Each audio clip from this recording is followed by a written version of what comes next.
Please welcome Rabbis Daniel Goldberg, Andy Green, and Tarlan Rabizadeh. As students of the Bible, we rabbis are asked to transform our people's ancient traditions into modern practice. We are tasked with bridging the divide between a rich and complex history that spans thousands of years and the reality of 21st century life. Our assignment, our mission, is to be scholars of our past and sculptors of our future. So when AIPAC gave us the opportunity as student rabbis to join a unique educational program that blends our past with our future, I was drawn to the chance. We all were. I first got involved with AIPAC as an undergrad during a lobbying mission to Washington, D.C. Simply put, I was trying to convince the young woman organizing the trip to like me. She ended up liking me. And just 4 months later, I proposed right here in D.C. during the AIPAC Policy Conference.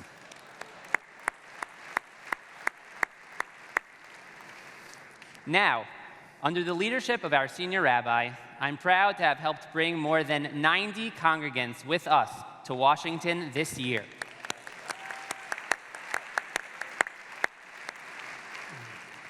In the same way that AIPAC reaches out to college students as they chart their professional paths and candidates for office before they become elected leaders, AIPAC engages the next generation of pulpit rabbis across all denominations before we begin our full-time work as congregational leaders.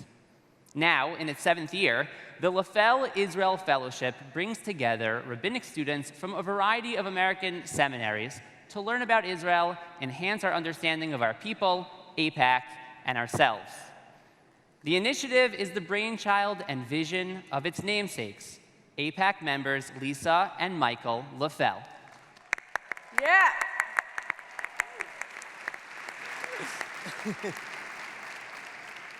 As part of the fellowship, we were paired with rabbinic mentors from pulpits throughout the United States and invited to attend a variety of AIPAC events, including a specially designed trip to Israel. It is the only American program of its kind where Orthodox, conservative, and Reform student rabbis travel to Israel together to delve deeply into discovering the complexities of modern Israel. During my trip, something wonderful happened. I lost my voice, not metaphorically.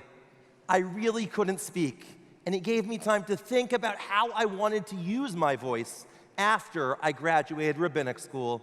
I wanted to continue to build a deep understanding of the issues impacting the Jewish state so that I could be confident and comfortable speaking about modern Israel from the pulpit.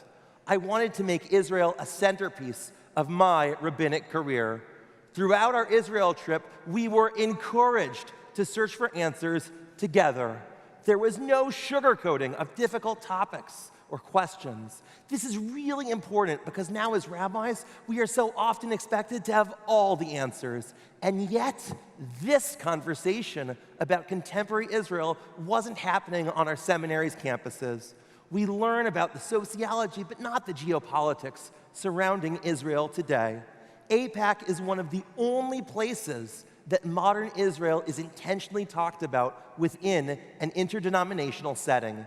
Today, when I'm asked about Israel, the responses I share with my Bethel congregants often are shaped less by my years studying in Israel than by what I discovered during 1 week traveling with AIPAC's Education Foundation.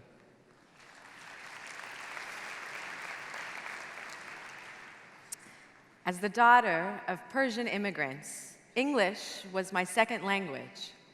I still find myself translating from Farsi to English in my head. But I look at it as a blessing in disguise because translating is the name of the game. As rabbis, we translate the teachings of Torah from one generation to the next. We translate our feelings into words and our prayers into deeds. I look to translate my connection to our people into a meaningful career in a world where women didn't become rabbis. and I continue to seek out the best ways to share my understanding and perspectives regarding Israel with my congregants in the Bay Area, where the Jewish state is often a focal point of heated debate. AIPAC offers all of us the tools to help fortify our commitment to Israel and to translate that into action.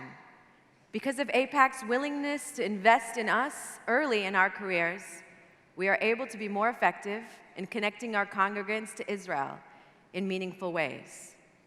Whatever our perspectives or varying backgrounds, AIPAC continues to be a dependable partner, reminding our colleagues from every denomination that we have a voice and a means to educate and inspire those who will ensure Israel's future for generations to come.